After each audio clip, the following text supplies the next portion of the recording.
Every team, every topic, everywhere. This is Believe.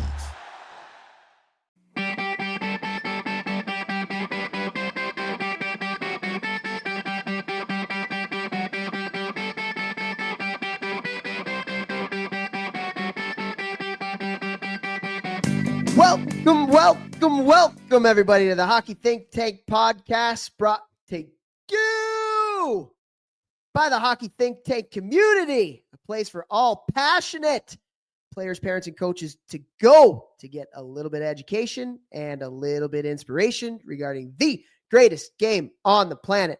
What an episode we have for you guys here today. It is just going to be my partner and me, Jeff Lavecchio, and we're going to talk about the 10 biggest things that we've learned this year in youth hockey. And we're wrapping up on the season. This is season 2 of us doing the youth hockey organization blueprint with the Hockey Think Tank, where we work with youth organizations all over North America.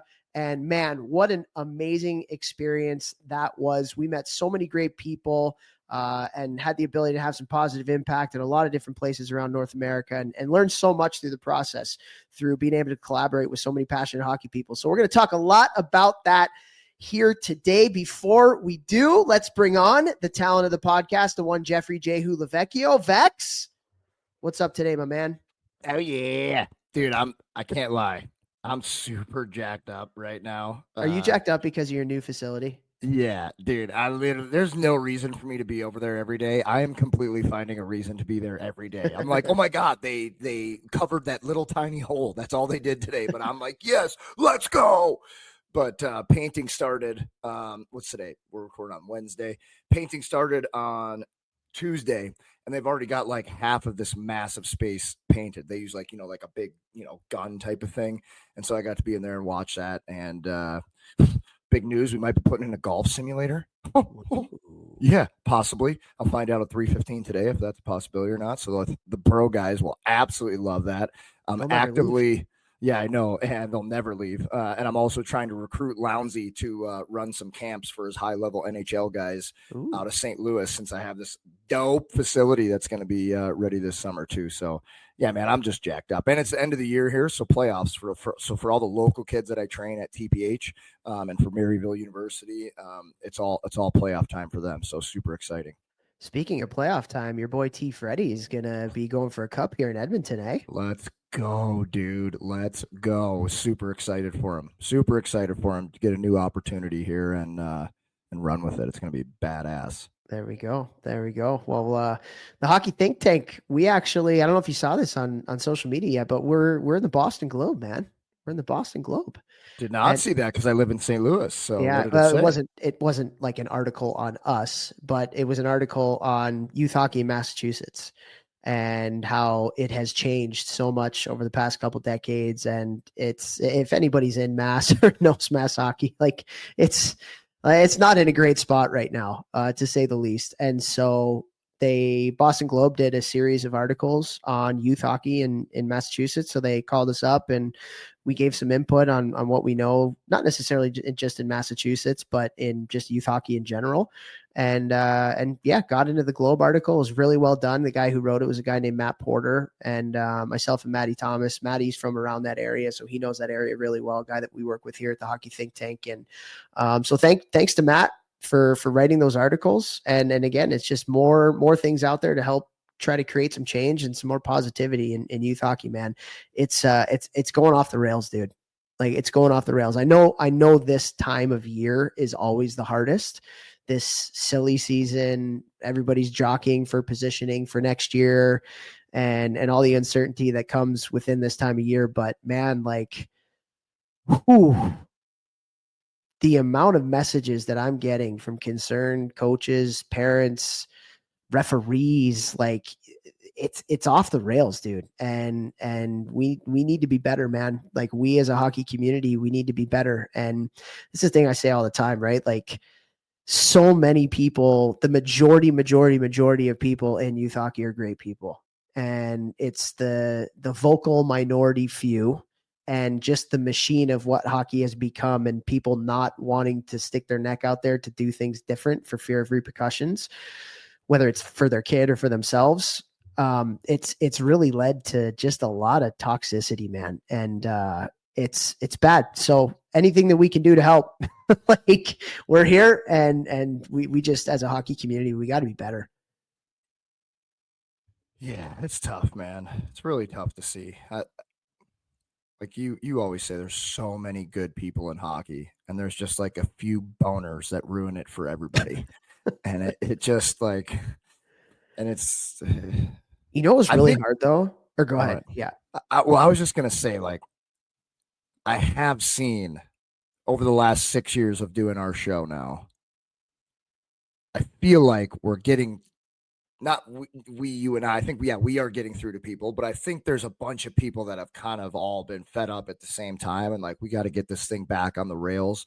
And I had somebody DM me recently that's a show listener saying that like it's bad and it's bad, but I see more people wanting to right the ship. More people are seeing like, that's not great for kids, and this isn't conducive to like help them be better people, and things like that. And so I don't know. I'm really hoping that as more people are waking up to seeing like this is kind of toxic here, like let's get back to what this game is all about.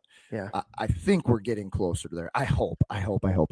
Well, I mean, the game can only be so expensive at some point, right? Like Yeah. there's got to be some kind of tipping point where people are like, enough is enough. And it's actually really funny. So I had a conversation with somebody in the NHL that's kind of high up in management for an NHL team today. And you're seeing some of the ills of youth hockey filter into college and then filter even into the pros. Even look at like specifically, we were talking about college hockey and how the transfer portal is here to stay and how that's changed things a lot. Well, the transfer portal is the same thing as youth hockey. He was talking about like the life lessons that we teach kids. Well, in youth hockey, if you don't like your coach or you don't like your play, you're just going to go to another organization. Well, that's not a life skill that we want to be teaching our kids. Like it's no, like, yeah, you fight through it, and obviously there are situations where you need to get out. No, there's no question. And going to a new organization because the one that you're in is toxic, that's completely valid. But people move just to move now. The grass is greener on the other side. Again, it's a recruitment type of model that we live in, not a development type of model. And so you're seeing some of that stuff filter, into, it's almost like a trickle up effect into that, because now teams and kids are like less loyal than they used to be. People don't want to work through the tough stuff as much anymore as they used to when that wasn't a thing. So yeah, man, it's unfortunate. We got to do some stuff to continue to move the needle. And it's funny because he asked me, he's like, well, how can we change it? Like how can we change it? How can we change the culture of where we're at today? And it's a really interesting question. And I'd love to hear your take on this, but I feel like there's a couple different things, but these are a lot easier said than done. Number one, I think you have to start at the youngest of ages. And I don't want to say like kids 10 and up right now, like it just is what it is for them, but change takes a long time. And if you want to implement change, you got to start with the grassroots and kind of move up with parent education, coach education, things like that. The second thing is just like rules from like USA Hockey, but I know as an affiliate member of USA Hockey within Illinois, like it's hard to regulate because of, people with a lot of money will sue you if they don't like it, if it's not in the best interest of their kid. And that has happened a lot. And also there's like, if we're being honest, there's AAU out there and there's a threat of people just like leaving USA Hockey and going to other entities. Right. So like, when you talk about regulating, it's really hard to do that. And I think the better approach is more like collaborating and education rather than like top down, you have to do things this way. Again, like idealistic world, like if I had the keys to the kingdom and people at USA Hockey had keys to the kingdom, Hockey Canada, whatever, and we can mandate community models to a certain extent, that's just not possible. That's not possible at the end of the day. What are your thoughts? I mean, I agree with we have to start at the youngest of ages. There's no doubt about that. like you have talked about on the podcast quite a bit, I think that every organization needs to like create kind of their Bible, create their 10 commandments, create whatever you want to call it, create their like list of like, these are the things that this organization stands for. And I'm not talking about wins or losses. I'm talking about like life stuff. Like we want to teach kids responsibility. We want to teach kids how to be a good teammate and teamwork. We want these things that are just like really really giving back to the community is going to be a pillar of this organization, and that means that we're going to do this on Thanksgiving, and we're going to do this type of thing. We're going to do toy drives. We're going to try and give back to the community, like things like that. I think that all organizations need to like really set, these are the pillars of this organization, and all of our coaches are trying to get these messages through to these kids just as much as X's and O's in hockey. I think that kind of would solve a whole lot of problems if then we're holding people accountable to those standards, Yeah. constantly teaching those standards. And I think everything would start to right itself in a few years because, like you said, you're starting at the youngest of ages. They're hearing that at 6, 7, 8, 9, 10, 11, every year till they leave for juniors at 16, 17, 18, 19, whatever that means. And now it's just a foundation of who they are. And they're always going to be the hardest worker, and they're always going to respect every rink they're in and clean up and, not pee on the toilet seat and leave it there and walk out in the lobby. Like, dude, some of these rinks I go to, the bathrooms that people leave them in, like, I'm literally disgusted, both as a parent, as a coach, and as a son. My parents would have murdered me if I treated spaces like that. My coach would have murdered me. And now me as a coach, I would murder my players if I ever saw them leave locker rooms like we find all the time now at rinks. And that's just something that can be chopped off at the youngest of ages by starting the right way with like the correct foundation and pillars, and then actually executing on those as an organization. Yeah, I love that. I love that big time. It starts at the ground level for sure. You know what the other thing I was thinking about too is like it's going to take somebody doing something differently and having success with that in a different way. Yeah. So for like example, let's just think about like the Minnesota model and the AAA model, right? The community model and kind of where everybody else is at right now. Like let's say in Michigan, there is kind of like a before and after team, kind of like what you have in Minnesota. You have your elite league, in the fall, and then you go to do your high school season, and then you have some AAA stuff in the spring. But like you're playing high school. Like let's say the high school team or this before and after team in Michigan, they play against a Little Caesars and they beat Little Caesars. Like, does that kind of, I don't know what the word is, but does that lessen the allure of Right. of the AAA model? And again, like I'm not opposed to the AAA model. Like I'm a product of the AAA model. It's just been bastardized so much where you can't play hockey above 14U at an elite level, quote unquote elite level, for less than 20 grand nowadays in 90% of the country. That's not right. So like, I think about that like in Detroit or in like Chicago. Imagine if you had one of the AAA organizations who did this before and after kind of thing, and then they end up beating the AAA teams in the state tournament. Right. Like that's another way to just kind of proof of concept. But I think they should switch to the before and after model here in St. Louis, man. And I've never said that before out loud. But now, seeing what Minnesota does, kids love playing high school hockey here in St. Louis, but like the high school hockey, the high school hockey in AAA, like they're better recently. But a few years ago, like I would have to go to war on Twitter to be like, this is so stupid. Like having these seasons go at the same time. We got kids that are they're on the ice 10 times a week. We had some guys Probably skating. more. We had some guys skating like 15 times a week. Like three AAA games, 2 high school games, 2 or 3 high school practices, 3 AAA practices, school. Like it was, and it's all the kids who go to the private schools who have the most homework. Like their stress levels were just like crazy. Like I think St. Louis should now go to the before and after because it will make AAA so much cheaper.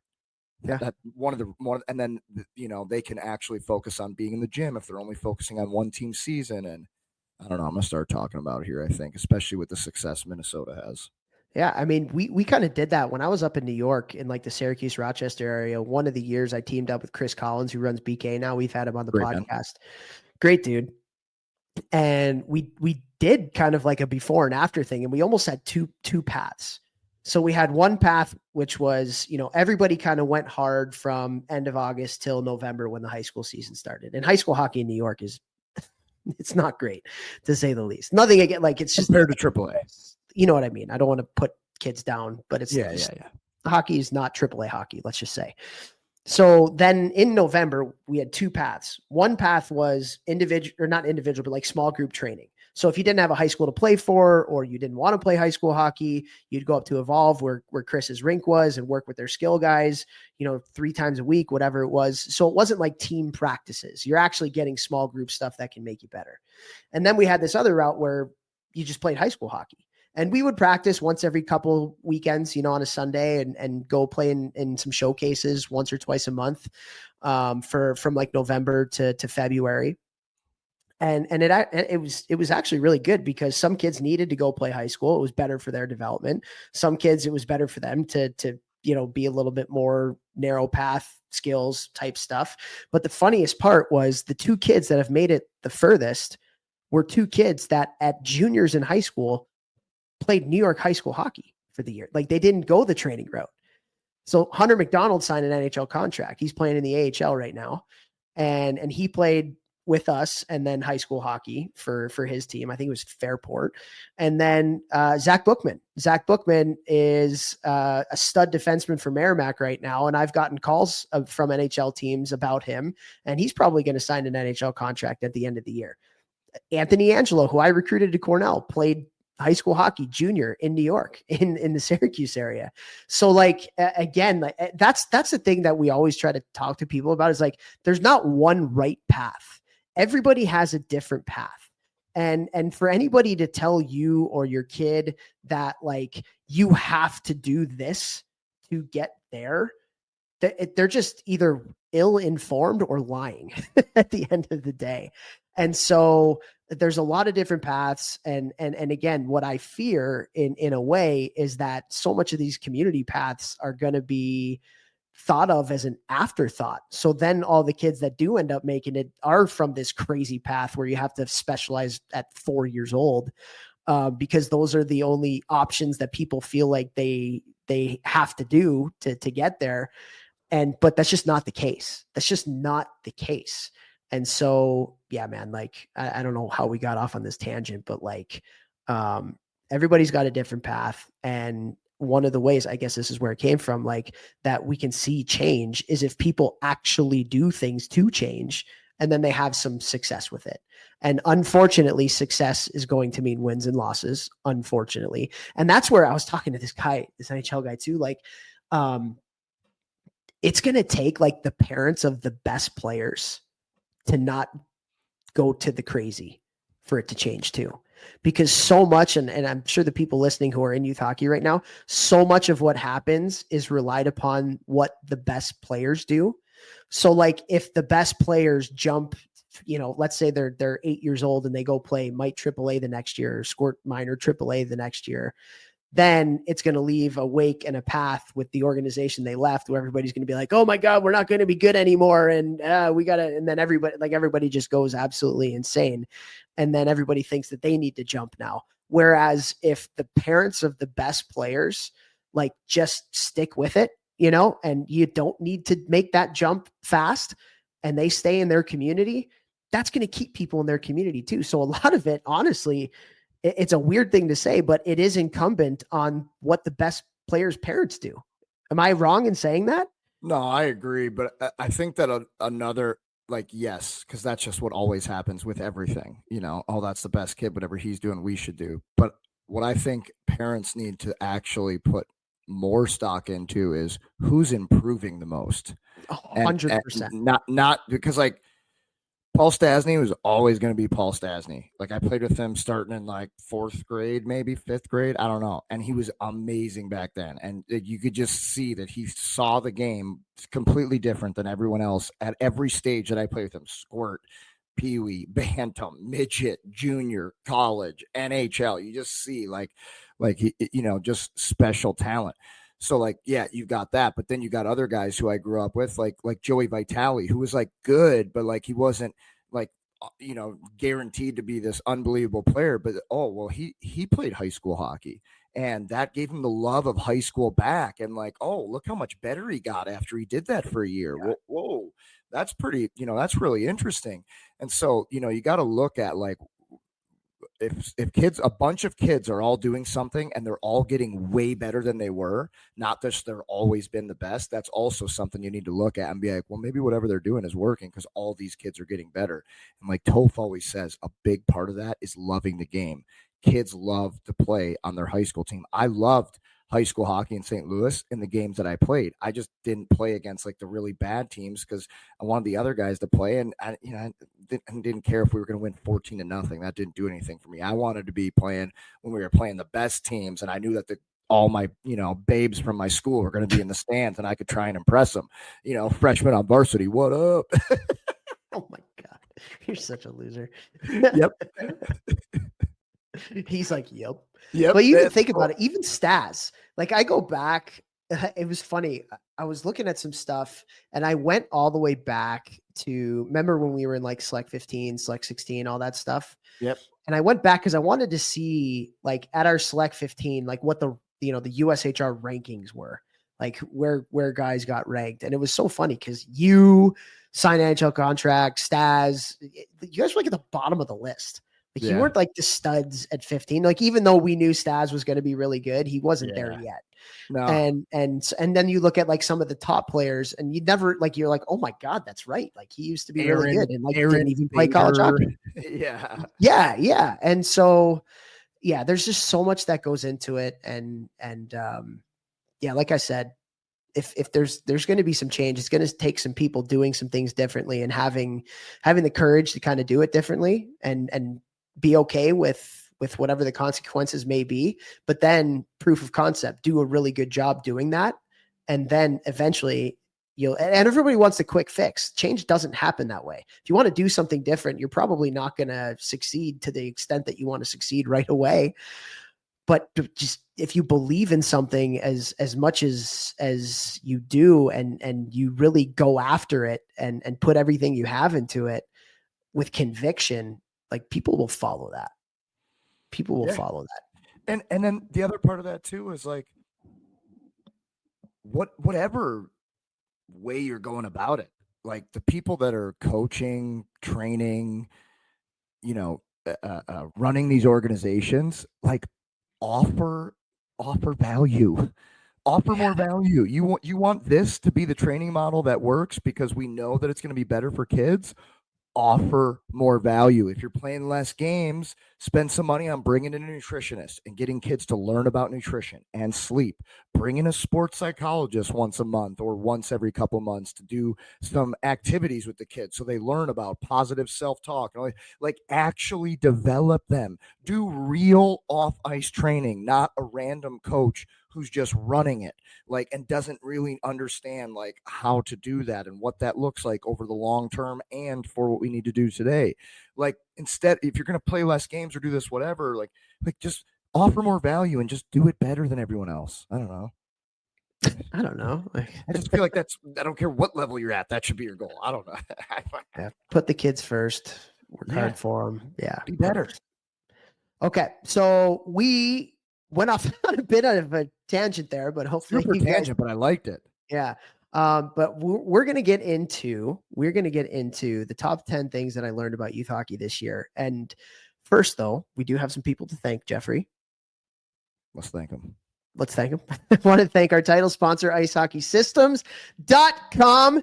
Go to icehockeysystems.com today. It is the best website out there for all your coaching education needs. I'm talking thousands of drills. I'm talking whiteboard explanations from really high-level hockey people on everything from systems and structure and concepts and habits. Also have the ability to go in, draw your drills up, create a drill library for yourself, send them out to your team before practice so they're prepared to go. And also, we have partnered with them to do an associations platform where you can get this for every single coach within your organization for an incredibly low price. So go to icehockeysystems.com today, look up the association's platform, and it is a huge value add. Jeffrey, go. I'd like to thank Train Heroic. You guys know Train Heroic is the amazing app that allows me to train so many players, teams, organizations all across the country. Actually just agreed to train another NCAA Division I university this upcoming season. So really excited about that. Train USHL teams, a couple of Division III teams, NAHL teams, USHL teams, little kid teams, at-home workouts for young players. All right. Like, this app has changed my life and the amount of players that I am able to impact positively by training smarter and harder. So I cannot thank Train Heroic enough. If you are a team and want quality online training for your entire team, whether you're in the gym or doing workouts at a field, I can help you. Please reach out to me. My goal is just to make a massive impact with this side of my business. So thank you to Train Heroic for that.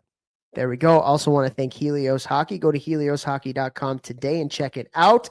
What is it? It is a sensor that you put in your shoulder pad that gives you real-time data, real-time feedback on your play, specifically when we're talking about your stride mechanics, stride length, and what the kids absolutely love, a hustle score. A hustle score. Every time that you move, this thing lights up and it attracts to whatever video that you have, whether it's LiveBarn, whether it's a iPhone, whether it's a camera, whether it's an iPad, whatever, it links up with whatever video you're using so you can get that right after your game. Imagine that, Vex. Cut up shifts for you after your game that you can watch on the car ride home. Not too bad. Had a AAA coach reach out to me today asking me, what do you think about this? I go, they sponsor the pod, bro. A, love them. B, are you kidding me? They do this, and this. And I explained it all what it does. And he goes, okay, you sold me. I'm buying it right now. So, yeah, dude, like, I would have loved this thing when I was a kid. Yep. So go to helioshockey.com and check it out. Also want to thank Crossbar. Crossbar is an end-to-end software solution that can help you to streamline your operations for your youth hockey club. And what does it have? Like, honestly, the website, very clean looking, very easy to use, which for people who are not technologically sound like myself and my podcast partner over here, very helpful. Also, you can do registration, everything from your entire season to drop-ins and clinics and lessons. There's a scheduler that you can use. There's a 5-star communication app that you can communicate with your families, financial, volunteer, facility management. Man, like, everybody that I know that has made the switch over to Crossbar to do their club operations has been so incredibly happy that they've done so. So go to crossbar.org today and check that out. Finally, thank you to all of you. We love you guys. Why we continue to grind out this podcast. If you could do us a solid, the only thing that we would ask for in return is if you could, anywhere you see us on your podcast app or on social media, shoot us some likes, comments, download our episodes, shoot us ratings or reviews wherever you're at on your podcast apps. Just goes a long way to legitimize the podcast. And we want to get into as many ears as we can to help spread the positive messages that the Hockey Think Tank is all about. So if you could do that for us, we would absolutely love you for it. And with that, Vex, are you ready to rock and roll today? 10 of the biggest things I've learned this year. Can't wait. What? I said I can't wait. I was trying to be dramatic. Yes, let's get it. You're such a drama queen. Trying to be.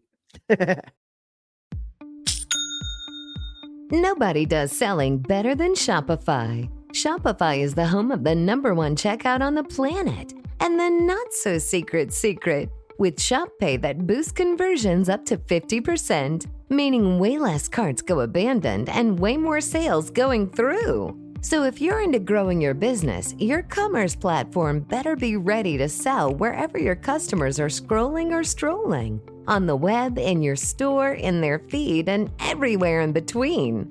Businesses that sell more, sell on Shopify. Upgrade your business and get the same checkout that Skims uses. Sign up for your $1 per month trial period for 3 months at shopify.com/Westwood1, all lowercase. Go to shopify.com/Westwood1 to upgrade your selling today. Shopify.com/Westwood1. Most people don't realize how much of their personal information is being bought and sold every day. Data brokers are making billions pulling details about you from public records and the internet, then packaging and selling it, usually without your consent. That's how your information lands in the hands of scammers, spammers, even stalkers. It's why you get endless robocalls and why ads seem to follow you everywhere. That's where Aura comes in. Aura actively removes your data from broker sites and keeps it off. They also instantly alert you if your information shows up in a breach or on the dark web. But Aura goes beyond data protection. With one app, you get a VPN, antivirus, password manager, spam call protection, dark web monitoring, and even up to $5 million in identity theft insurance, all backed by 24/7 US-based fraud support. Other companies might just sell credit monitoring or just a VPN. Aura gives you all of it together at the same price competitors charge for just one service. Start your free trial today at aura.com/secure. Protect yourself now at aura.com/secure. Okay. So a lot of this list comes from, so we're obviously between Vex and I, very active on social media, and we love talking to you guys through DMs and stuff. But also we do this youth hockey organization blueprint where there's 16 different youth hockey clubs from all different shapes and sizes and levels that we worked with this year. Really getting into the nitty gritty and on the ground level with them and helping them to help function and operate better, being a resource for them when they have questions and issues. And the biggest things that we do is the way that we see a youth organization is in 4 pillars. So you have like your club leadership, right? Which is your board of directors, your hockey director, your president. And then you have your 3 other pillars of your coaches, your players, and your parents. And so what we do is we come in and we work with all 4 of those pillars, leadership, helping them to streamline their operations, helping them to operate a little bit more efficiently, helping them on bigger picture issues, on things like tryouts and grievance procedures, codes of conduct, all that different type of stuff. And then we do a ton of coach education, ton of parent education. And then when we work with the kids, we focus on life skills. It's all about life skills and how can these skills that you're learning in hockey help you to be better in life outside the rink, and how are things that you're doing outside the rink can help you to be a better hockey player. And so I'm sure as we get into this, some of this stuff, we'll talk about some of the other things that we do, but like that's the basis of kind of where this top 10 list is coming from. So number one, and I think this is the most important one, is the biggest thing that I've learned is that there are so many great people in hockey. There are so many great people involved in hockey at all levels, from the grassroots house league levels all the way up at like learn to play, learn to skate type stuff, all the way up through the NHL. We as a hockey culture are struggling right now. It's not because of the people. It's because of a select few people, and it's because of the behemoth of a machine that's been created within youth. That's not just a youth hockey problem, youth sports, where it's now become a business. And that is at the basis of a lot of our issues. But again, like we get DMs and we talk to people all the time through social media and email. Again, working on the ground floor with these 16 different organizations as well. Like I have learned so much. And they have made the hockey think tank so much better. And just meeting these people and seeing what they do and volunteering their time and what they do for the kids, man. Like, so for everybody that's out there listening, if you found our podcast, like you deserve a huge thank you. You deserve a huge thank you for all that you're doing in the youth hockey world or the hockey world, at the higher levels too, if that's where you're at. We wouldn't have a sport without your time and effort and sacrifice. And so for me, like the biggest takeaway from doing Hockey Think Tank full time now and all the people I've been able to interact with is that like, man, there are so many good people in hockey. Making me emotional right now. I'm not going to lie to you. Like as you're saying that, I'm thinking about just this season, all of the amazing people behind the scenes that I come in contact with and that give their time, give their energy, for zero pay, a lot of them, some of them for, hilariously low pay. And nobody's doing it for the money. And they're all just trying to, make the game better for the kids, make the experience better for the kids. Some are trying to leave positive legacies for their organization. They've told me those in those exact words. There are so many good people. 100%. And it takes a village. It takes a village. Any player that's ever done significant things, or even any player that's just had a great experience in this game, they didn't do it alone. They've had mentors. They've had great people in their corner. They've had great coaches, parents, teammates, the families of teammates. It really does take a village. And that's why we talk about it all the time, man. The best thing that you can do for your kid is to surround them with good people. And I'm not even talking about hockey knowledge. I'm talking about just good people that will help them be better human beings. And that's another thing that gets lost in the conversation. I was having a conversation with somebody the other day, and we were talking about kind of like what it takes to quote unquote make it. Talent is important. You have to have God-given talent. You have to have good coaching. You have to have luck, at the end of the day to be able to achieve the highest levels. But you have to have life skills. You have to have life skills. I'm sorry. Like, if you're not a resilient person, you're not going to play high level hockey. You're not. If you don't have understand commitment and consistency, you're not going to be a high level hockey player. Are there going to be a few kids that are just that talented that do it? Yes. But like, so much of the making it conversation is centered around hockey stuff, which I'm not going to downplay. You need the hockey stuff. How many players did you play with, Vex, that had 100% the talent to play in the NHL, but didn't play in the NHL because they didn't have the life skills? Oh, so many. It's actually crazy. It's a lot, but like that's like when even getting into pro, like when I played in the Coast, you'd see some guys was like, why is that guy there? And then you spend an hour with him off the ice and you're like, oh, that's why. Same in the American League, or like guys who didn't even sign pro same in contracts. College hockey, same in junior hockey. Like, yeah, it's crazy. And it's like, how many of them have you had the conversation with? Like, dude, like, why are you acting this way? Or why are you living this way? Like, what? Like, you should be here and your trajectory is because there. They didn't have the life skills. And mentors. And mentors. And honestly, like, when you talk about the life skills part of it, that's where, and we say this a lot on the podcast, you have to hold your highest, like your best players to the same standards as everybody else. Because if you're like, oh, I don't want to hold this best player accountable because they're going to leave our organization, or I'm going to piss them off, or whatever it may be, like, you're setting that kid up to fail when they get older, because you're not teaching them resilience. You're not teaching them the value of how to earn things. You're not teaching them the value of how important practice is to your development and getting better. Because eventually kids are going to catch up to talent. The kids that have those life skills are going to catch up to the kids with the talent that don't. And I've seen it a million times. So back to what we're talking about here. Like, there are so many good people in hockey, and just like, make sure you're surrounding your son or your daughter with people that are going to help them to obviously develop on the ice with the hockey stuff, but there's got to be a life skills component and teaching them that stuff as well. 100%. And part of that, like, the easiest way I do it, I'm given the lesson of whatever I'm teaching about at that moment. And I literally am just like this is going to happen when you're later in life. Yeah. It's like every day I'm saying that to them. Like, you pay attention to details in here. You do it on the ice. You're going to do it in school. You're going to do it at work when you're older. All these things are why you're going to be successful. Like, it's pretty simple to like add them in. You just got to, think about, like, this is a core part of what our organization wants to do. Like we talked about earlier, is teach these valuable life skills. 100%, man. 100%. Okay. Ready to move on to number 2? Number 2. So the best organizations that we work with, one of the biggest consistencies that we see is a camaraderie between the coaches within their organization.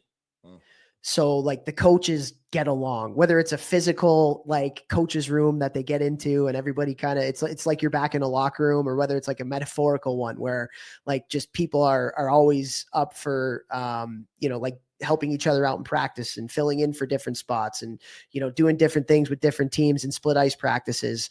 Like when there's a camaraderie within the coaches, that's a big deal. That's a really, really big deal. And it's funny. I was talking to Gino Cavallini, who runs the Mission. I was talking to him like a month ago, and I was kind of talking to him about the Mission and stuff. And they've been kind of like the gold standard ish for youth hockey at the AAA level for a long time. And I was asking him about some of the things that they do really well. And he was like, honestly, like one of the coolest things for me is when I go on the ice for practice at, let's say 5:30 or 6:30, and the coaches who were on the ice before they come into the coaches room, and then I come into the coaches room after my practice an hour later, and those coaches are still there and they're talking hockey and talking shop with the coaches who are about to go on the ice after me. And you know what I mean? Like, yeah. And so when there's a camaraderie within the coaches and the club gives support to their coaches, that goes such a long way. And one of the things that we do when I travel and work with organizations in person, we'll do a coaches collaborative workshop, and it's so much fun. Like we have fun. It's usually informal, we'll get some adult beverages and some pizzas, and it's just, we have a lot of fun with it. And always afterwards, the coaches are like, man, we got to do this more. we got to do this more. Now, is there a part of it where it's like, there's some coaches obviously in every organization where like, I don't need that stuff. I'm good. Like I got enough on my plate. I know what I'm doing. I don't need any of it. But like, it's the camaraderie part of it with the coaches that like, and again, I tell every time I go and I work with teams, I tell them part of my why with what I do with the Hockey Think Tank is to make sure that the logo on the front of the jersey means something again. So much of youth sports nowadays is tailored on making it and what have you done for me lately and how can you get me to the next level? And it's the name on the back. But again, nobody ever did anything alone. Like you need people to push you and challenge you and help you and guide you and support you. And when you have coaches that love coming to the rink, they're the people that have the biggest impact on the kids at the end of the day. And so if they love what they do and they cherish the thing on the front of the jersey, that's going to filter down into the kids. If they love what they do and they feel supported, I guarantee you're going to have much better practices and much more engagement with the parents. And so like doing things as a coaching group, maybe it's once a month, maybe it's every other month, you bring in a speaker, you just have like a thank you and put a bar tab down, whatever it is, but like getting the coaches together to build that culture and camaraderie within them, that goes such a long way to having a successful organization. Thoughts?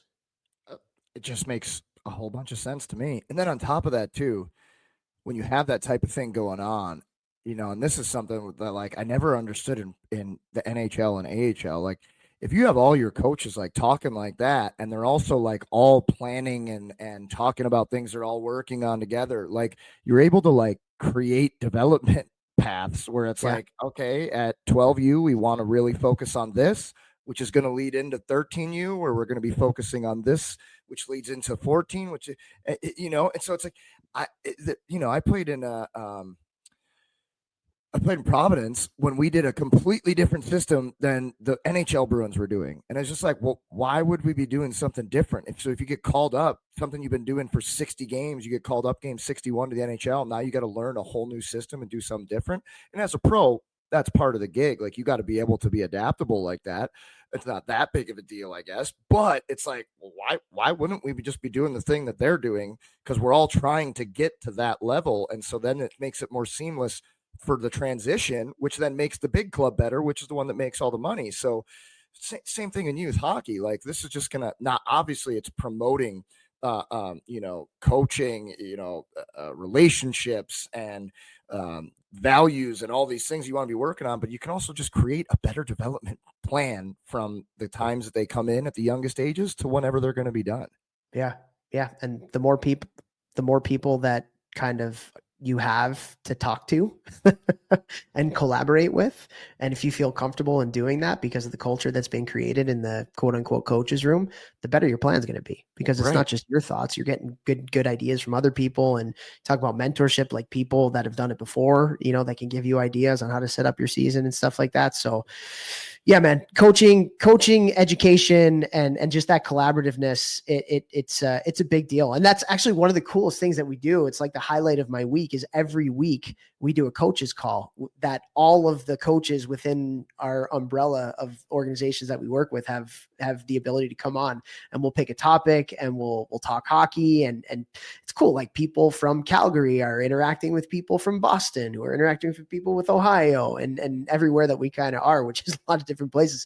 So like there's that's kind of cool about what we're able to do too, is kind of create a little bit of that camaraderie with all the clubs that we work with. That's been fun too, to be able to see that. But yeah, man, like the more that organizations can support their coaches and create that culture of camaraderie within it, I just see so many of those coaches be really successful. So, okay. Number three is FOMO is real and parents are overwhelmed.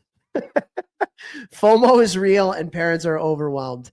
And this is where, I think with all the stuff we do, so much of the feedback that we get, like I would say the best feedback is on the parent education stuff that we do. And just having honest conversations about what the journey is and how you can help to support your kid. There's a lot of first generation hockey parents out there who didn't come from hockey playing backgrounds, but their kid got the bug and they're doing it. So now they're trying to support them to the best of their ability. The landscape is changing so much and so rapidly. It feels like over the past, 5 years or so, and the next 5 years too, that parents really are struggling to figure it out. And struggling in how to support their kids. And so I think that just really, and we'll talk about this a little bit later, but really supporting the parents, really, really giving them a space to feel like they can be heard, and really educating them on what the organization is about. That goes a long way. Dude, like I've had freaking parents, man, when I do my parent presentation, in tears afterwards, just with either regret of kind of like how they've treated in the process of youth hockey and been maybe a little too hard on them, and their relationship has suffered because of it. Or like, honestly, a couple of tears of relief. Like, man, I finally feel heard. Like I see all the stuff that's going on and I know that it's crazy, but like finally somebody's telling me that like, like it's okay to take it slow and that things are a little nuts and whatever it may be. So like the more that we can educate our parents in youth hockey, the less craziness we're going to see. Parents are struggling, man. They're really, really struggling. Obviously, I agree. That's why I do this podcast with you for hours every single week for 6 years, 100%. Yeah. And we'll have more on that a little bit later, but just, we got to support our parents better, man. We got to support our parents better. And honestly, like we have to hold parents accountable. We talked about that vocal, crazy minority that ruins it for everybody else. Like we got to start holding those people accountable. And say, even if it is the best players of your organization or your team, like do it this way or we're going to leave. Okay. Like, see you later. Like, good. TTY, go be somebody else's problem. Yeah, that's fine. Okay. So parents, next thing, number four, there are a lot of youth hockey players. There's not a lot of ice available. One of the things that we've learned is that a lot of organizations struggle with ice utilization. And just like a lot of trying to fit so many kids into so few ice times, there's a lot of organizations either that we work with or that we've heard from through DMs and stuff that struggle with ice time. And so I don't know if you have any thoughts on that, but we certainly do some stuff. But what are your thoughts, man? I mean, I think obviously something that's been done is, younger players get half ice. I mean, that just makes sense. They're smaller. They don't need as much room out there. Other than that, honestly, like the only thing that I'll probably touch on because I know you have a bunch of points to talk about, is like, there's gotta be a better way to build rinks.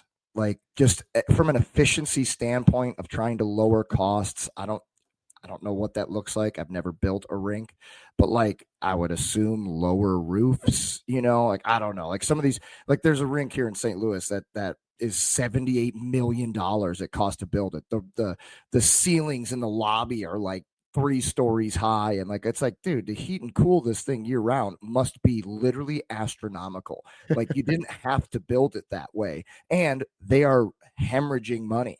Like it's a big problem. It's where the NHL Blues practice out of. So it's just like, well, why did you build it this way? Like, who are you trying to impress? It's a youth hockey rink. Like you just could have made this smarter, and it wouldn't have cost as much to operate.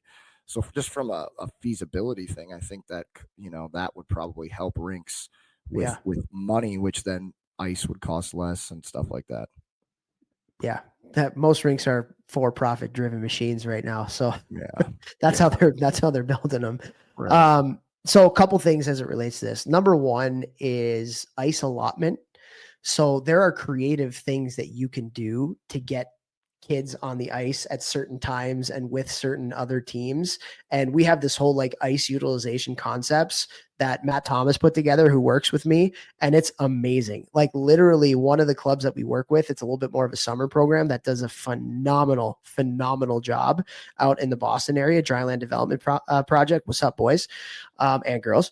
They were able to use some of our ice utilization concepts to actually be much more efficient with how they utilize their ice. And then with that, they were able to have some just real good cost saving measures, and able to use money for other things as it related to their players and their development and stuff like that. And so like, you could get creative with putting different teams on the ice at different times and moving some things around. And then the other side of it too is like you said, there's so many teams that are splitting practices now. And so there's a lot more kids on the ice at the same time. And with that, like educating your coaches on running really efficient practices with that small amount of ice that you have. And so like I've said this before, Barry Smith is one of my mentors, and Barry, I took him out to Rochester to work with Bishop Kearney. And we had 2 teams out there, an 18U and a 16U team. And then we had 2 teams out there, a 15U and a 14U. And he was like, no, I want all of them at the same time. All of them at the same time. So we had like 40 kids on the ice. It's one of the best practices I've ever seen.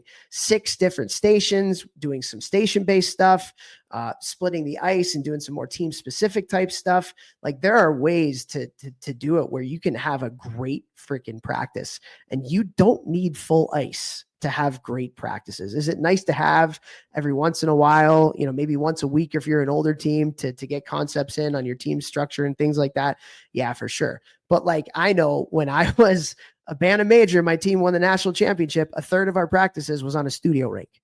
And those were unbelievable practices because we played small area games and had a lot of fun and like just worked on skills. And it was awesome. Not that we didn't do that on the full ice too when we had that, but like we didn't need it all the time. So like ice allotment and how you're getting people onto the ice, and then like having great practice plans for your coaches to help support them with that on when they don't have the ice to be able to go full.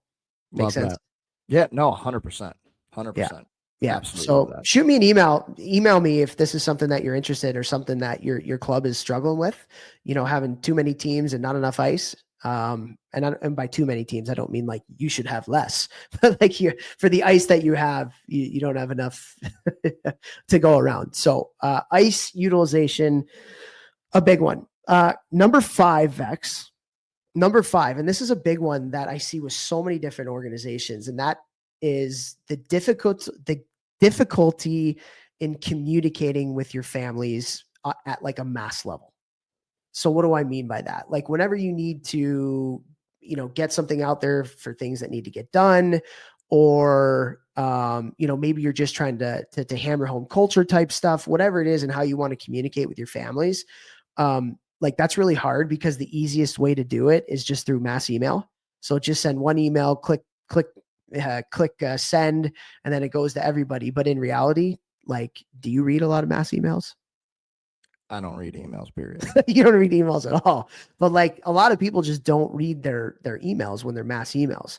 And so like, what are different things that clubs can do to potentially communicate with their clubs where people are listening, people are getting the messages and stuff like that? So that's, what are you doing right now? Oh, you have 17. Yeah, I hate that. You have 1,700 unread emails. That I can't believe. I hate that. Like my Yeah, email definitely. inbox needs to be at like 5 or less. Oh I don't know God, how you yeah. do it. My text Um, messages were like 400 probably. What did that say? but just like communicating with your clubs, is that something that you've seen? You know, you've worked with the Junior Blues, like Yeah, or for LA sure. Blues, whatever. For sure. But working with a lot of these junior teams, they're all using apps now where you can send it out and it's a lot cleaner. People, if it's an app and they get the notification for the app, they're probably going to be more likely to look at it because they know it's for their kids' team. So, like, Crossbar, Sports U, like some kind of app that you can easily message because you could, as the coach or as the president of the organization, take a video and then send it out to only the families of the team or only the families of this team or the whole organization, or send out something that needs to be said to the whole organization about the nature of what the rink looks like right now. And we need to take pride and responsibility in our own facilities and things like that. And if everyone in the organization is required to be on the app like that, like Crossbar, I think that just simplifies that whole process. Yeah. Yeah, totally. Other things potentially that we've kind of seen that could help or work to do this, obviously, like doing preseason parent meetings and parent information sessions are huge. We actually have a preseason parent meeting template that we give to all the clubs that we work with. And if you're interested in that, shoot me an email too. Like I've sent that out for free like before. And I think that's one of the most important jobs of organizations and coaches is to have a really good preseason parent meeting. Do town halls with your parents where they can come in and share their thoughts and ideas. Create a monthly newsletter, right? Create a newsletter that's not just like so matter of fact, but like, hey, these teams are doing really well. And, we're doing this initiative and this and that, like finding ways to also use social media. Parents hate reading emails, but they love being on social media. And so getting your messages and points across, doing that. So easy. I think as coaches and as hockey directors or like presidents being on the board, like be in the lobby. Like be in the lobby and talk to people, and you can get a really good sense of the vibe and really good sense of what's going on just by physically being in the lobby and asking people questions and stuff. And there are some clubs that we work with that do a phenomenal job of that. And so like there's other ways than mass emails and email communication to get information from your families and from your constituents. And there's better ways to disseminate information too. And one of the things that I think can work really well is using your managers. Like families won't necessarily read a mass email from a hockey director or a president, but they're going to read the emails from the managers because that's much more upfront with what you're doing and much more tangible to the here and now. And so like using the managers to get things across. So like that's one thing that we've tried to do with some of the clubs that we work with that have struggled with this is to really help them to effectively communicate with their families. I love that. All those, find what works, find what's easiest. But my favorite one that you said is be in the lobby and talk to people. That's just going to create such a family and culture and positive environment that, you want these people to stay in the organization for years on years on years. Then you want them to have, the kids who played to grow up. If they live in the area, you want them to come back and you want their kids to play, like that's what the game's all about, is that culture and that tradition. And it's something that needs to be worked on. And these are ways you can work on it. Totally. Okay. Ready to move on? Hey. All right. Number 6, board cohesiveness is huge. The board of a youth hockey organization being cohesive and being a working board is really, really important. Why are you laughing? Just dealt with some that wasn't cohesiveness. Yeah. Seen what it does. Yeah. And so if you have really strong leadership with your board, your president, your hockey director, and the people are on the board for the right reasons, there are some organizations where people get on the board just so they can have some say and some sway into their kid and their kid's stuff. I'm sure you've seen that too. And everybody listens like, yeah, I know those people. But like having a really good board and in a lot of boards, like all over the place, like 10% of the people do 90% of the work. And we talk about it all the time. Like hockey directors are hockey directors in name only. Like they have this hockey director job, but they realize pretty quickly that maybe 10 to 20% of their job is actually hockey. And the rest of it is administrative stuff. And so that's where, like, the way that we see it and try to help our clubs out is like, there's two different things that are really important when it comes to running a youth hockey organization. One is the hockey side, and that's educating the coaches, it's player development, it's player life skills, and making sure that the players are in a safe space and environment where they can be the best versions of themselves, right? The hockey side of things. But then there's the administrative side of things. And that is extremely, extremely important too.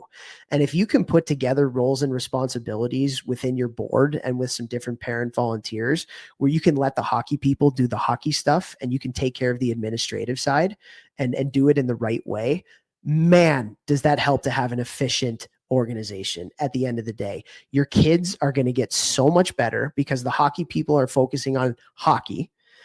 And there are a lot of hockey directors that are listening right now that are saying, I could help my kids be so much better if I didn't have to do X, Y, Z, A, B, C, D, E, F, G, H, I, J, K, L, M, N, O, P. And so, like, I think having a really good organizational chart of roles and responsibilities for different people who have different responsibilities within the admin side, and then the same thing on the hockey side, that is what I think great organizations do. I don't know how many have that. Where they have this kind of, I don't want to say separation of church and state, like between the hockey and the admin, because they do have to work together a lot as well. But like when you have a really strong hockey side where the hockey people can do hockey things, you have a really strong administrative side where the administrative people can do the administrative things. It's just, it's a huge value add for any organization. 100%.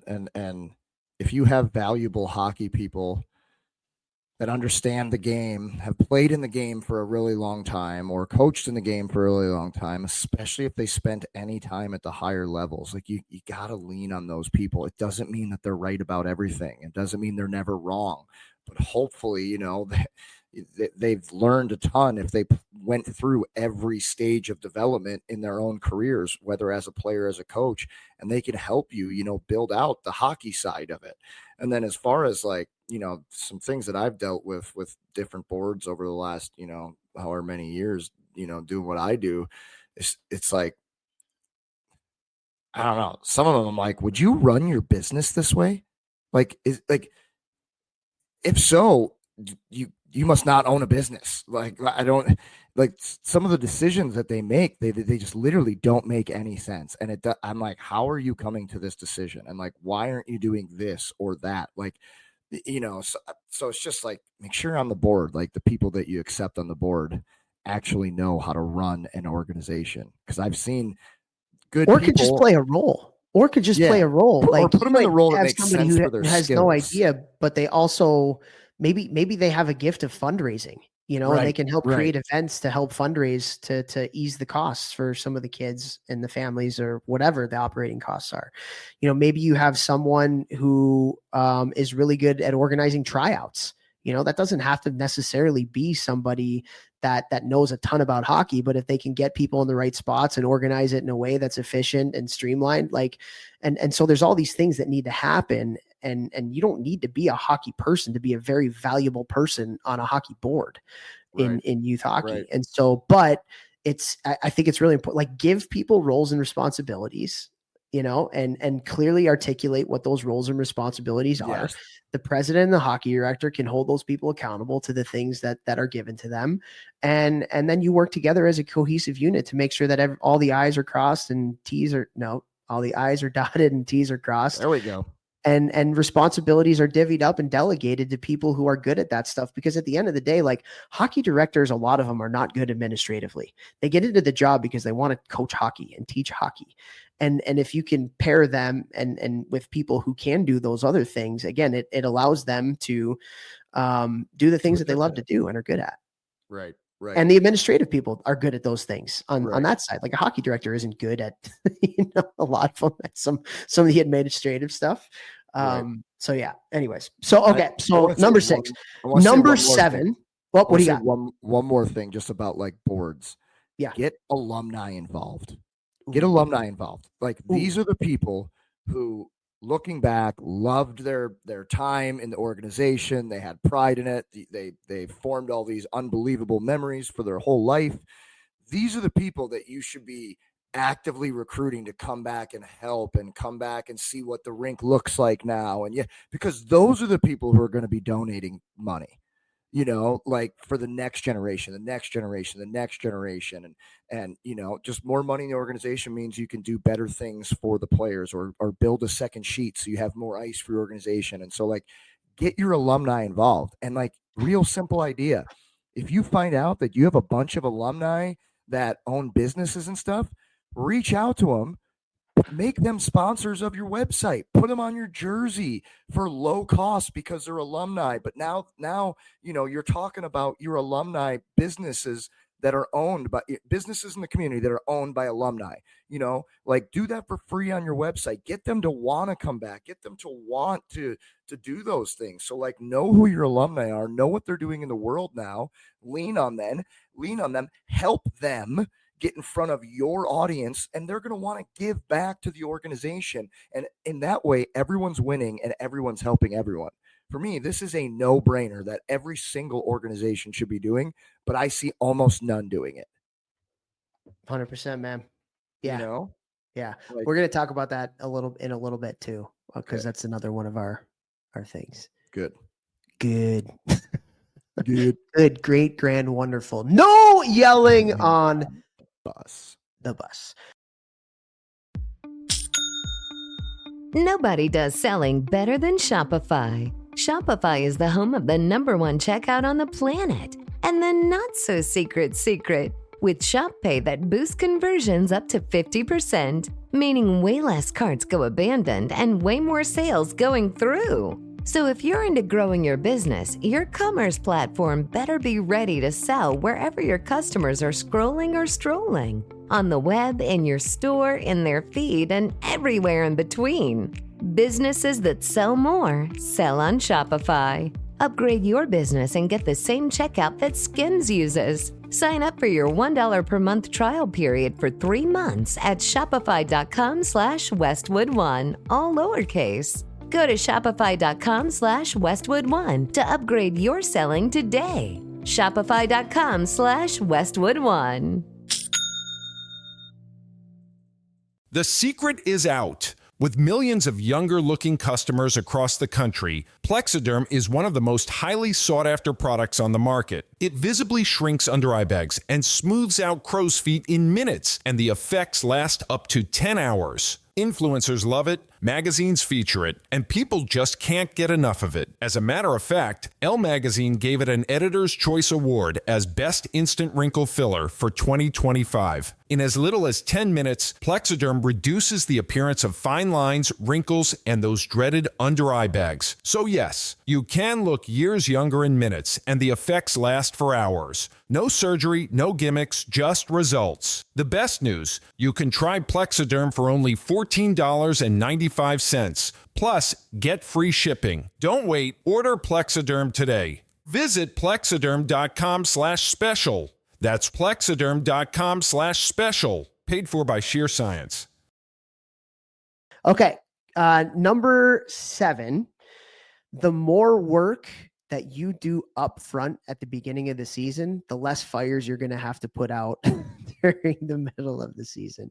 And so I think it's just really important to really clearly communicate what the standards are and what the boundaries are. And you have to do that with your parents. You have to do that with your coaches. You have to do that with your players too. So like, what's the mission of our organization? And literally, like, at the beginning of the year, talking about it, over communicating it. This is who we are. This is how we do things. These are the things we value. This is acceptable. This is not acceptable. And then continue to communicate that stuff throughout the year. Just continue and reinforce it. Like in some of the things, if like parents do something above and beyond that are great, that's got to go up on social media. like that's got to go up on social media or it's got to go in a newsletter. Yeah. A team does a community service initiative. Like that's gotta go up on, like, you got to reinforce all the good to keep, the message being the message of who you want your organization to be. And so like twofold. Number one, you have to, at the beginning of the year, set those standards. You have to. And then two, you have to reinforce those standards throughout the year. And are there going to be slip ups? Are there going to be people who do stupid stuff? Are you going to have to hold people accountable for not acting in the right way at times? Yeah, you're going to have to do that. That no organization's ever going to bat 1,000 when it comes to that stuff. However, the more you do upfront in communicating the mission, communicating the values, communicating the standards, the less you're going to have to put out those fires at the end of the year. 100%. 100%. For me, like, this is the same as like what I do in the gym. I coach so hard the first month of the off season, or the first month with like a young group that's never trained me before. I overcoach. I coach so hard. And then guess what? The next 4 months of the off season with those young kids, I don't need to coach nearly as hard, because I set that standard. I set the foundation. I got in front of all the problems right away. I said, this is the way we do things in this gym. This is how they need to be done. And then they're just done from then on up forward. It makes your life so much easier. The same thing here. It's like, and then also people know these are the standards. These are the rules. These are the do's. These are the don'ts. Coaches who, all coaches joke about, the parents, message me, ice time, whatever. Set the standard up front. You do not ever talk to me about your child's ice time, at this level, because, whatever. You want to talk about this or that? Yes, reach out to me, but I will not talk to you about their ice time, like things like that. Now you never need to answer those emails again, just because you said it up front. Yeah. Boom. And set the standard for the coaches of what's acceptable too, right? Like, hey, you should be doing a midseason review with every player on the team. You Right. should be, having a great preseason parent meeting. You should here's the standards of what's acceptable on the bench. Like if you get thrown out of a game for yelling at a ref, you're suspended for 5 games, because that's not what we're about. So like setting the standard with the kids too. Like when you leave a locker room, it's going to be clean. It's going to be clean. Or there's going to be consequences for your team. You might lose a practice. We'll give your ice time to somebody else. The bench minor for yelling at the refs for kids. That means you have to sit for a period. And again, maybe that's a coach specific kind of thing, but like you should have standards for how kids should act and behave as well within your organization. And so again, just setting those standards at the outset, at the beginning, reinforcing, especially the positive stuff as you go throughout the year, just leads to a lot less fires, man. A lot less fires at the end of the day. So that was 100%. number what? That was number 7. Number 8, and we already talked a little bit about this, but what's your life skills plan? What is your life skills plan with your players? At the end of the day, that is one of our most important jobs. And so if you're an organization that like doesn't have one, or doesn't put focus on that, you need to. I think you really need to. And there's always, for me, like I love playing fun games that teach those lessons. I love playing fun games. So like when I go and I travel to work with teams, when I have the younger kids, one of the things that we'll do is we do a thing called the 5 Perfect Jumping Jacks Challenge. And so I got this from a Navy SEAL who came and did this with us at Cornell with our college guys, but it's relatable all the way down. And so in this challenge, what they have to do is they all have to start in kind of like a pencil position. And then they got to go 1, 2, 3, 4, 5, do 5 jumping jacks. They all have to be going up. They all have to be going down at the same time. And they all have to stop at the same time. So if somebody does like 6 or somebody like puts their arm up, then it's not perfect and you got to do it again. And so what always happens, it's really hard to do on the first 2 or 3 tries. And so what you'll see is somebody messes up and then everybody be like, Vex, what are you doing? I can't do that. They like point the finger, like, I can't believe you're doing that. And then eventually a team ends up getting it. It's usually a competition between 2 different teams or 3 different teams or whatever. But then you see how the kids interact with each other. And then you bring everybody in and you say, okay, what did we learn doing this activity that can relate to what you guys are going to see as a team this year? And then one of the kids will undoubtedly say like, when somebody messed up, we all kind of got on them. I'm like, yeah, exactly. So raise your hand for all you kids here. Raise your hand if you're going to make a mistake this year. everybody raises their hand and say, okay, if you make a mistake and you go back to the bench and your teammates all treat you like you guys treated that teammate who did the wrong thing on the jumping jacks, how would that make you feel? Not very good. Okay, so let's make sure that we have positive bench energy this year. How important is positive bench energy? What's another thing that we can do? Oh, we can say, good job, you'll get them the next time. And they come up with the answers and all that kind of stuff. Same thing, we do this activity where we have the kids sit in a circle, and you take a soccer ball or a basketball or something like that, and they have to use their feet to pass it all the way around the circle, and the ball can't touch the ground. And so it's always it's kind of hard to do, but it's really fun. And the same thing happens all the time. Somebody will mess up, and then everybody will be like, facts, and it's in good fun, but same message, be a good teammate. What's a good teammate do in that situation? And so just relating things that you do on the ice or things that you do off the ice to help teach teamwork, to help teach resilience, to help teach, different types of life skills that they'll help them to be better. So, yeah, man, have a life skills program and have it drawn out, goes a long way. I love it. I absolutely love it. That's perfect. I got nothing to add to that. But you do that stuff in the gym all the time, man. I'm just you constantly over communicate. The stuff that is important. Hey, this is why I'm pushing you really hard, because I have to push you outside your comfort zone so you become resilient. You work a little bit harder, and you have a little bit more in the tank than you thought you would. Right. You're very big on explaining the why, and that's what I think a lot of this life skills stuff is all about. It's the why, and you do a better job of that than anybody else that I know. Well, for me, like I say all the time on this podcast, I don't think there's any better practice run, fun metaphor for teaching kids, how to be successful at anything than hockey. I think it is the best teacher. I really do. And so, I just try and always be okay, we're doing this in the gym because this is going to help you in the game. But also, guess what? When you get into the real world and you got to do this type of thing, this thing that you're doing right now is practicing for that thing, totally. And just all the time relating this is to that. And it's the same with the gym. What we're doing here is going to help with that. The more you let people know that stuff, the more they start to internalize that and think about that. And then they're going to start doing better stuff outside of the gym, outside of the rink, outside of the locker room, because now they're internalizing oh, that's why I do that. I show up to practice early because that allows me to prepare better, and that allows me to play better. And that goes for hockey. Oh, weird. That also goes for when I take a test at school. Oh, weird. That also goes for my job at 16, oh, weird, boom, boom, boom, boom, boom. And always relating it back and teaching those things, it just helps them. It's stick in their mind even more, and the importance of it. Yes, sir. Yes, sir. Maybe you have an organizational wide thing where, hey, these are the 5 life skills that we want to make sure that we're talking about all the time.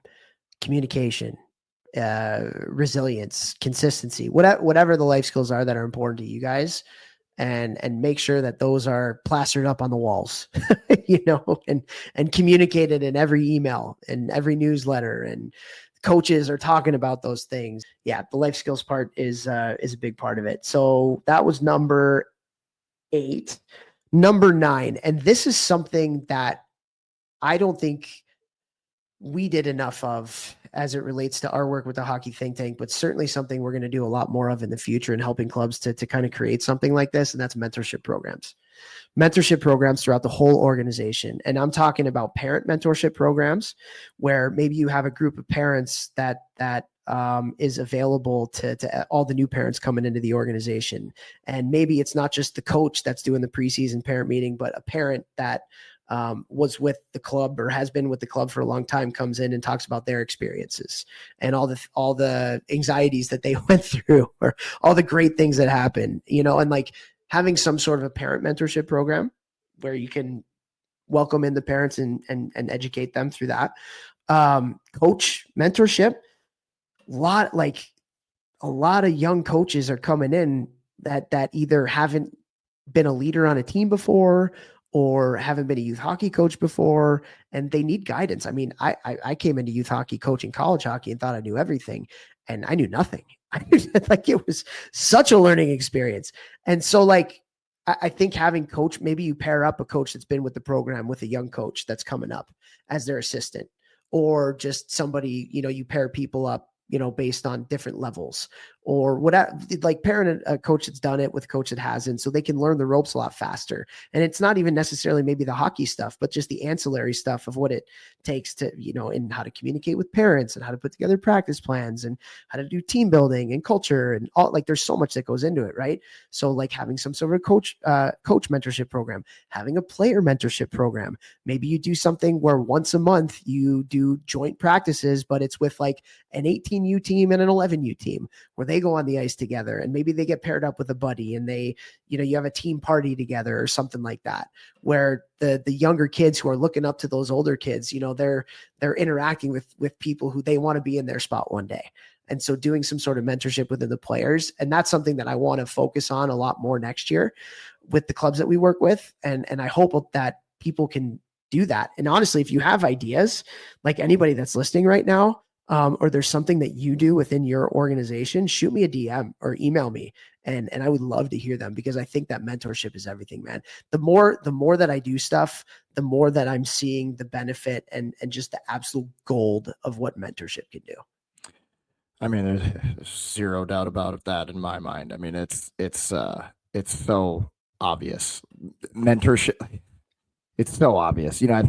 I didn't realize how big of a thing it was really until I got to juniors, and like you go through some hard times, and then you see somebody who's been through those hard times and can articulate and know exactly what you're going through, and then be like, trust me, like this doesn't really matter, or focus on this, or try this. This helped me.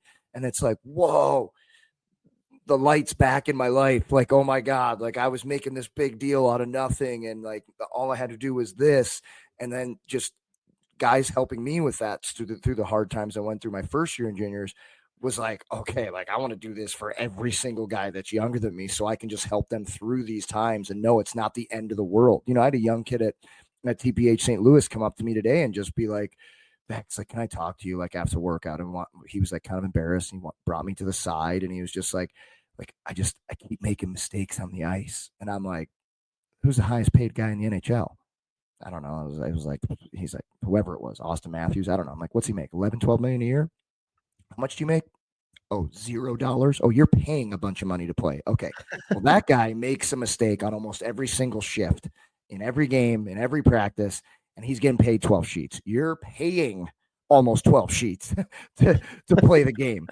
Of course you're going to make mistakes, dude, and helped him through that. And, and it's like, and like immediately you could see like he felt lighter, like he must have made a bunch of mistakes last night in a game or practices and hasn't stopped thinking about it. And because I've been there before as like a mentorship role, like, and immediately you could see the relief on his face and his body language, how he was standing and his posture. Like, mentorship is everything. You know what the funny thing about that is, Vex? You talk about like the mistakes on the ice. So in last year's NHL season, here's the top 5 as far as turnovers, or what they call giveaways. Number 5, Connor McDavid. Hilarious. There you go. Number 4, Matthew Barzal. Number 3, Leon Draisaitl. Number 2, Nikita Kucherov. And number 1, David Pastrnak. Wild.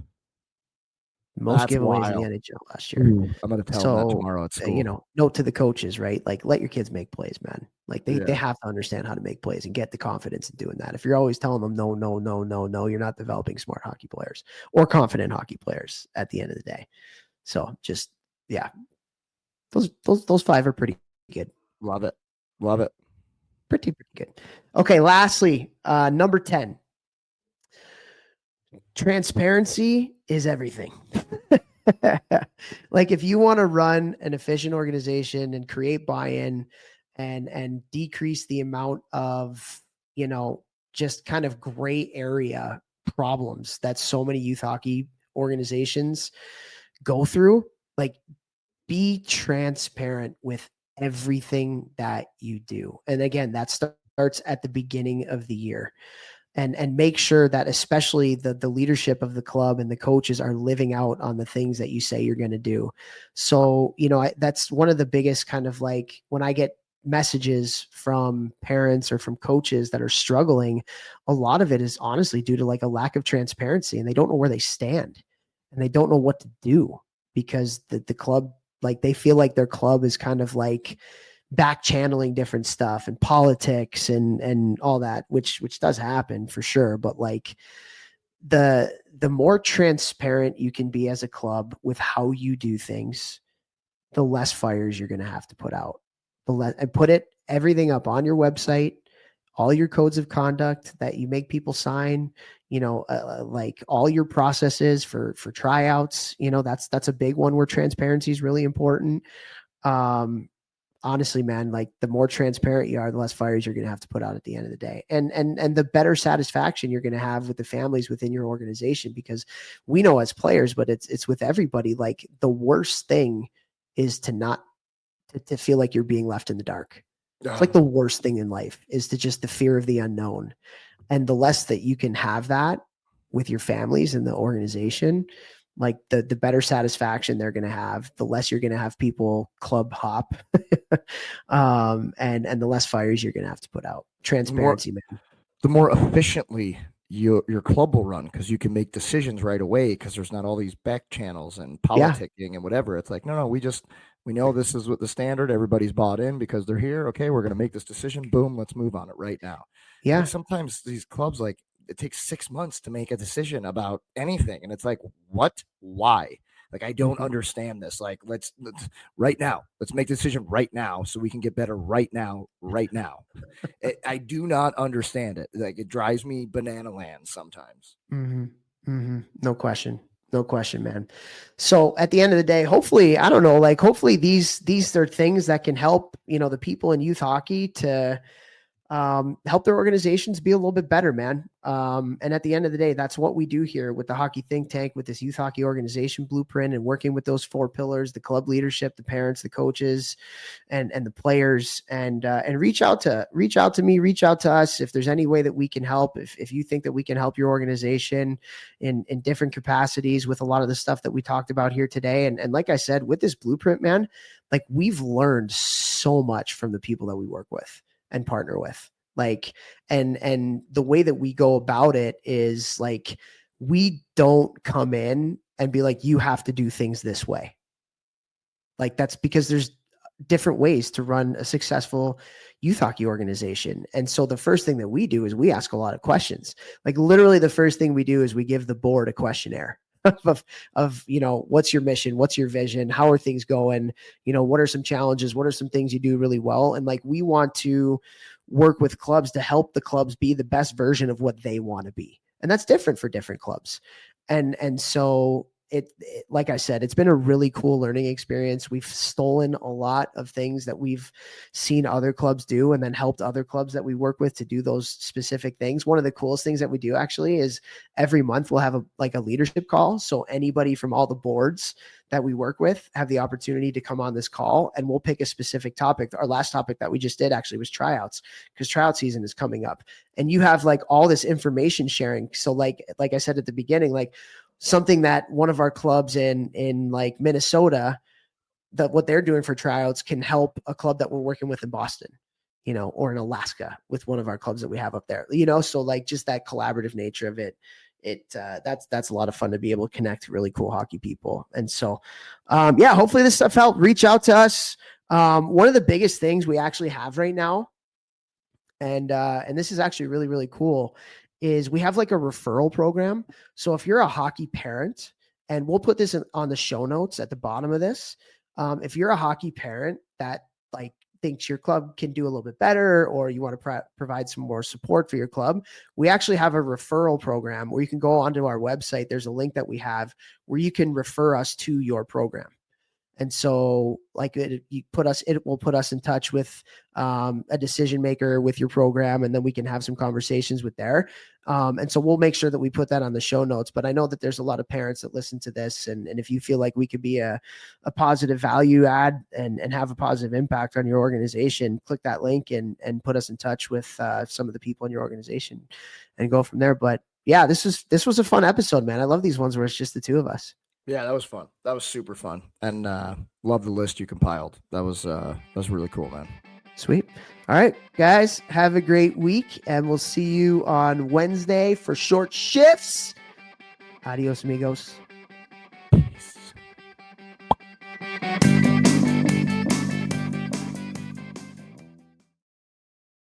This NHL season has been as predictable as a puck rolling on its edge. No one knows where it's going, but that just means there's time for your favorite team to figure things out and games left for you to get in on the action at DraftKings Sportsbook, an official sports betting partner of the NHL. It's super easy for first-timers to get started. Try betting on something simple like picking a team to win. Go to the DraftKings Sportsbook app, select your team, and place your first bet. And if you are new to DraftKings, listen up. New customers bet $5 to get $150 in bonus bets instantly. Download the DraftKings Sportsbook app now and use code THPN. That's code THPN for new customers to get $150 in bonus bets instantly when you bet just $5. Only on DraftKings. The crown is yours. Gambling problem? Call 1-800-GAMBLER. In New York, call 877-HOPE-NY or text HOPE-NY 467-369. In Connecticut, help is available for problem gambling. Call 888-789-7777 or visit ccpg.org. Please play responsibly. On behalf of Boot Hill Casino and Resort in Kansas, 21 plus age and eligibility varies by jurisdiction. Void in Ontario. New customers only. Bonus bets expire 168 hours after issuance. For additional terms and responsible gaming resources, see dkng.co/audio. NHL and the NHL Shield are registered trademarks of the National Hockey League. NHL and NHL team marks are the property of the NHL and its teams. Copyright NHL 2025. All rights reserved.